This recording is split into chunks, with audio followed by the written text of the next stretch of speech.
কি রে, তুই তো বিয়ার জন্য পুরো উঠে পড়া লাগছস। আর কতদিন একা একা থাকবো, ভালো লাগে না।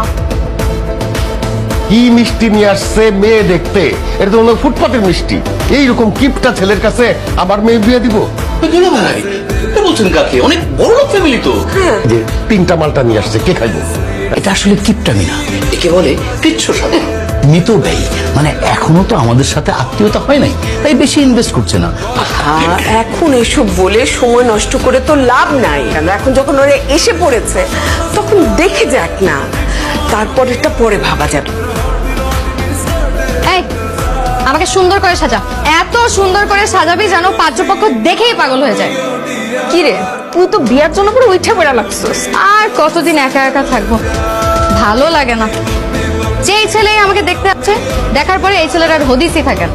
আজকে যে রকম ছেলেই হোক, ল্যাংরা লুলা খোড়া যেমনই হোক, এই ছেলের গলায় আমি চলে পড়ব।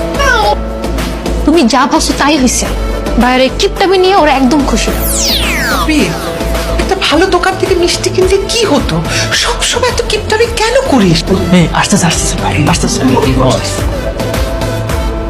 মাশাআল্লাহ, কি মিষ্টি চেহারা। তা মা, তুমি কতদূর পড়ালেখা করেছো? আমি তো পড়াশোনায় সবসময় ভালো ছিলাম।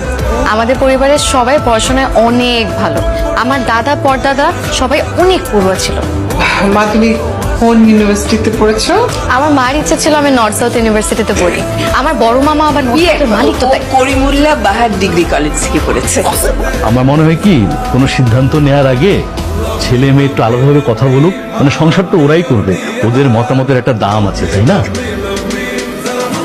বুঝতে পারছি আসলে এভাবে হুট করে অচেনা অজানা একজনের সঙ্গে আপনি কথা বলবেন, বিষয়টা একটু আপনার জন্য বিব্রতিকর। না না, বিব্রতকর কেন হবে? এর আগে কত ছেলের সাথে কথা বলেছি। আপনি হলেন 2 ডজন, মানে 24 নম্বর। 24 নম্বর? হ্যাঁ, আপনি হলেন 24 নাম্বার। এর আগে 23 জন ছেলের সাথে এই রুমে বসেই কথা বলছি। মেয়ে দেখতে আসে, সবাই একটু আলাদা করে কথা বলতে চায় আর কি। এইভাবে করতে করতে 23 জন ছেলের সাথে এই রুমে বসেই আমি কথা বলছি। আর অনেকে তো আপনার মতন লজ্জাও পায়। মাঝে মাঝে প্রাইভেসির দরকার হয়, তাই আমি প্রাইভেসির জন্য গেট লাগিয়ে দিই। গেট লাগিয়ে গল্প করতে? হ্যাঁ, কত ছেলের সাথে ঘন্টার পর ঘন্টা গেট লাগিয়ে গল্প করেছি। আপনার প্রাইভেসি লাগবে, আমি গেট লাগিয়ে দিই। না না, কোনো সমস্যা হবে না, কেউ কিচ্ছু বলবে না, আমি গেট লাগিয়ে দিচ্ছি। এখন আর কেউ ডিস্টার্ব করবে? বলেন কি বলতেন?